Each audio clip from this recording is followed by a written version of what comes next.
If the offering stopped, the sun might still rise tomorrow. But the Mexica could not afford to assume it would. They lived beneath a sky that had already failed 4 times. In their sacred histories, earlier worlds had ended through jaguars, violent winds, burning rain, and flood. Mountains had vanished. Human beings had been transformed or destroyed. The age they inhabited, the fifth sun, was not guaranteed to be the last successful creation. It was a temporary order born from divine sacrifice, and temporary orders could collapse. That belief placed every living person inside a debt older than any empire. The gods had spent themselves to make existence possible. Humanity survived by returning nourishment through prayer, food, flowers, incense, self-bloodletting, animal offerings, warfare, and, on particular occasions, human lives. The darkest mistake we can make is to reduce this system to a civilization murdering people because it enjoyed blood. The second darkest mistake is to turn the victims into willing actors and pretend the violence was only symbolic. The truth exists between those comforts. The Mexica did not consider the universe a machine running automatically. They experienced it as a relationship that had to be maintained. Rain required attention. Maize passed through death before it returned as food. The sun disappeared each evening and entered a dangerous region before dawn. Human beings ate because the earth and the gods surrendered life. Human beings, therefore, owed a payment in return. That logic appears in one of central Mexico's creation traditions. At Teotihuacan, the gods gather in darkness to produce a new sun. Nanahuatzin, poor and afflicted but courageous, leaps into the sacred fire. The proud Tecutzistecatl follows. 2 lights appear, but the new sun does not move. Creation remains unfinished until the other gods also accept death. Only after sacrifice can cosmic motion begin. The surviving accounts do not offer one perfectly consistent theology.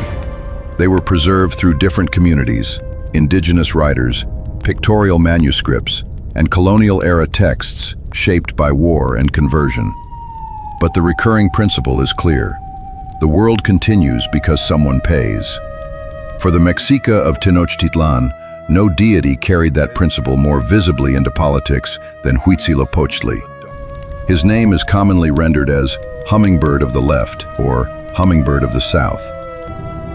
He was the patron of the Mexica and a god of war closely associated with solar power.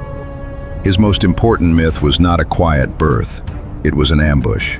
His mother, Coatlicue, conceived after a ball of feathers descended upon her while she swept a sacred place. Her daughter, Coyolxauhqui, and the 400 Huitznawa interpreted the pregnancy as dishonor. They armed themselves and climbed the mountain Coatepec to kill her. Before they could strike, Huitzilopochtli emerged fully armed. He defeated the attackers, dismembered Coyolxauhqui, and cast her body down the mountain. At the heart of Tenochtitlan, architecture turned that myth into stone. The Templo Mayor carried twin shrines at its summit, one associated with Tlaloc, the rain and agricultural power on which food depended, and the other with Huitzilopochtli. At the foot of Huitzilopochtli's staircase lay the monumental image of the dismembered Coyolxauhqui. A captive killed above and sent down those steps did not fall through an empty stage. The body entered a sacred landscape modeled on Coatepec. Imperial ritual made the gods' victory happen again in the center of the city. It also made a political statement impossible to miss. Tenochtitlan stood at the head of a tribute empire built with Texcoco and Tlacopan. Subject communities delivered maize, cotton, cacao, feathers, textiles, shields, labor, and other goods. Military success brought wealth into the capital, while public ceremony translated that success into divine legitimacy. The Mexica had not merely defeated their enemies. The spectacle suggested that their victories repeated the triumph of the sun over forces that threatened creation itself. But there was no single Aztec sacrifice performed in exactly the same way on every victim. The ritual calendar contained different ceremonies for different deities. Offerings varied by festival, social identity, age, gender, status, and sacred role. Some victims were captured warriors. Others were enslaved people. Children were offered in ceremonies connected with rain, a fact that remains disturbing no matter how carefully the worldview is explained. Some deaths involved the extraction of the heart. Other rites used decapitation, burning, drowning, or combat. The treatment of the body afterward also varied. The famous young man dressed in luxury, taught music, given attendance, and honored as a living god belonged to a specific ceremony, not to the experience of every person sent to an altar. During the festival of Toxcatl, a selected youth served as an Ixiptla, a living embodiment or representative of Tezcatlipoca. For a year, he moved through the city dressed as the deity and played flutes. People treated the sacred presence he carried with reverence. Near the end, he was joined by women representing goddesses. Then, on the appointed day, he climbed the temple, breaking his flutes as he ascended, and was killed. The image is psychologically devastating because reverence and destruction occupy the same ritual. Yet calling him a pampered volunteer would erase the coercion surrounding his selection and fate. Sacred status did not make him free. Being treated as a god did not give him the power to walk away. For captured warriors, the relationship could be different but no less complicated. Nahua accounts describe captors calling captives sons, and captives addressing captors as fathers. This ritual kinship did not transform execution into consent. It placed both men inside a social and sacred structure. The captive became an offering through the achievements of the warrior who had seized him. The captor gained status but could also mourn, fast, or observe restrictions after the death. In some festivals, portions of a captive's body were distributed and consumed in highly regulated ritual contexts. The captor himself was not simply sitting down to feast on an enemy. Sources describe rules, prohibitions, and acts of mourning that made the event part of a religious exchange rather than ordinary hunger. None of this softens what happened. It shows how thoroughly violence had been given meaning. At the summit of a temple, priests could restrain a victim on a sacrificial stone and open the chest with a stone blade to remove the heart. Obsidian can take an extremely sharp edge, but modern claims that every blade was sharper than a surgical scalpel or could cut between individual cells turn archaeology into internet mythology. The weapons and ritual knives were effective. They do not need exaggeration to be frightening. The lifted heart, blood, smoke, music, clothing, movement, and direction of the body all carried meaning. Below, witnesses saw more than a death. They saw the state controlling the border between human and divine, enemy and offering, catastrophe and another sunrise. We should also be careful with the claim that everyone in Tenochtitlan watched in relief because a daily victim had purchased one more mourning. Sacrifice was not a single event conducted every dawn for one identical purpose. Mexica religious life followed a dense calendar, and different offerings answered different ritual obligations. The continuity of the sun mattered, but so did rain, agricultural renewal, kingship, warfare, fertility, disease, and the commemoration of mythic events.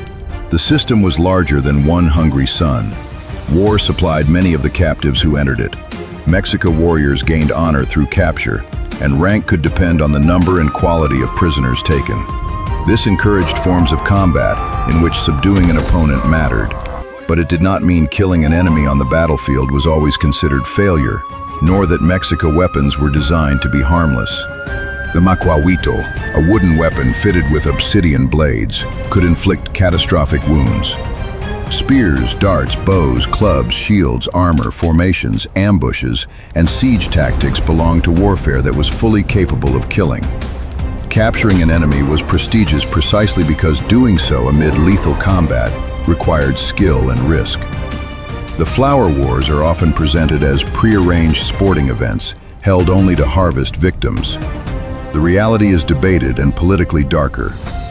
These recurring conflicts involve the Triple Alliance and enemies including Tlaxcala, Huechotzinco, and Cholula.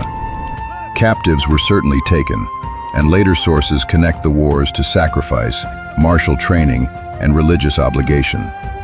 But they also placed rivals under pressure, exhausted resources, demonstrated power, and served strategic goals.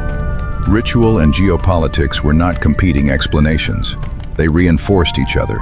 That is why Tlaxcala cannot be reduced to a human farm maintained by Tenochtitlan. It was an independent and dangerous enemy that the Mexica never conquered.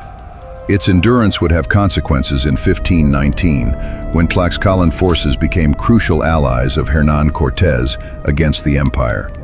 A state supposedly preserved only to supply victims would help destroy the capital that claimed to dominate it.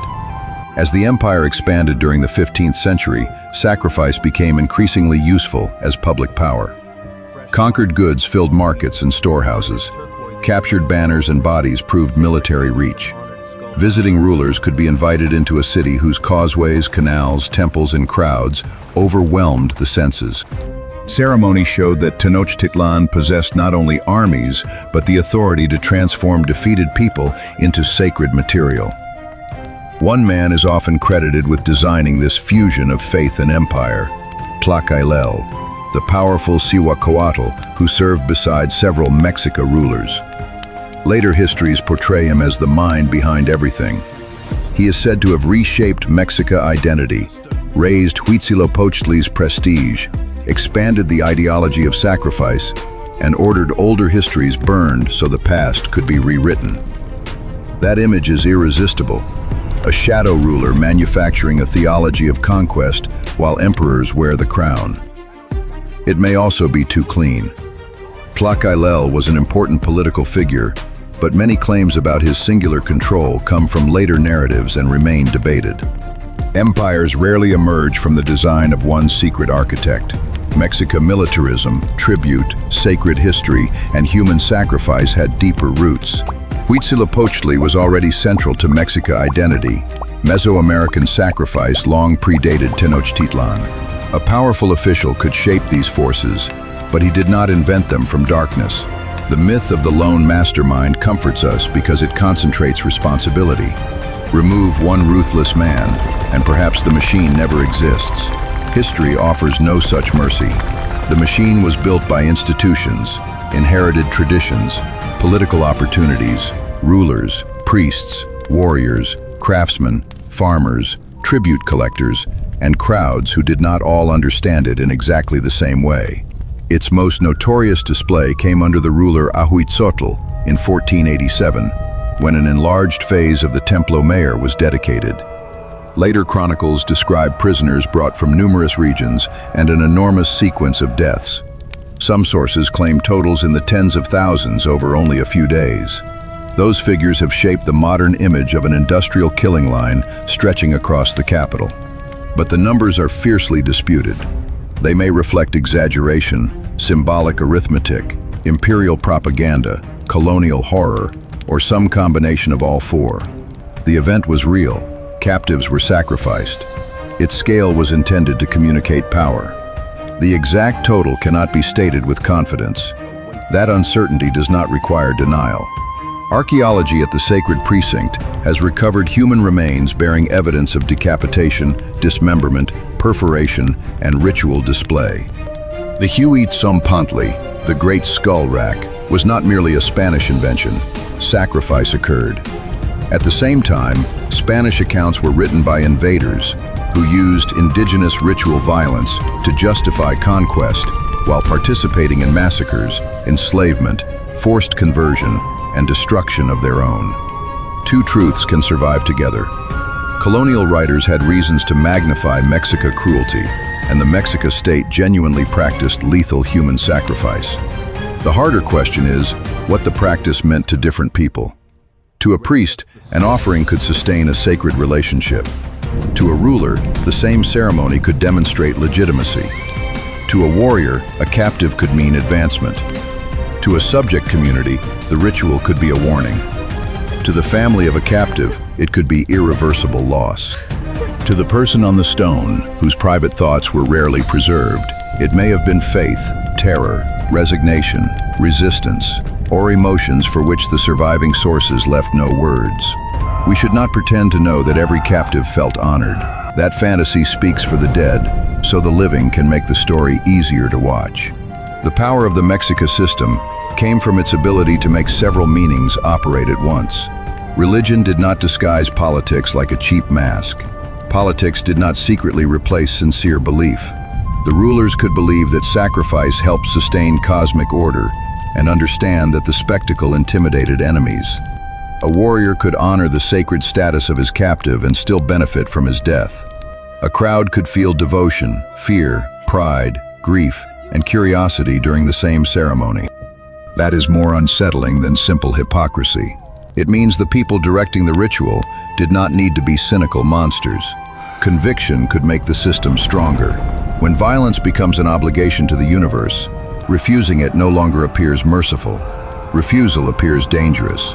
The person who questions the payment risks not only political punishment, but drought, darkness, crop failure, military defeat, and the death of everyone he loves. No empire survives on terror alone. Tenochtitlan also produced poetry, education, law, trade, extraordinary art, agricultural abundance, and engineering. Its people raised families, laughed, negotiated in markets, tended gardens, composed songs, and mourned their dead. Human sacrifice did not erase those achievements. Those achievements did not redeem human sacrifice. They belonged to the same city. When the Spanish and their indigenous allies finally besieged Tenochtitlan, the sun did not fall from the sky because the temples were silenced. But a world did end. The sacred precinct was destroyed. The political order collapsed. Epidemic disease and war devastated the population. Christian churches rose over places once devoted to Mexica gods, and conquerors attempted to decide which memories could survive. The Fifth Sun continued, but not the empire that had claimed a duty to nourish it. So what is the real horror of the Mexica sacrificial system? Is it the violence itself, or the human ability to place violence inside a moral universe until it feels necessary, honorable, and protective? Tell us what you think in the comments. Subscribe to the History Ledger and continue with us into the next civilization where faith and power became impossible to separate.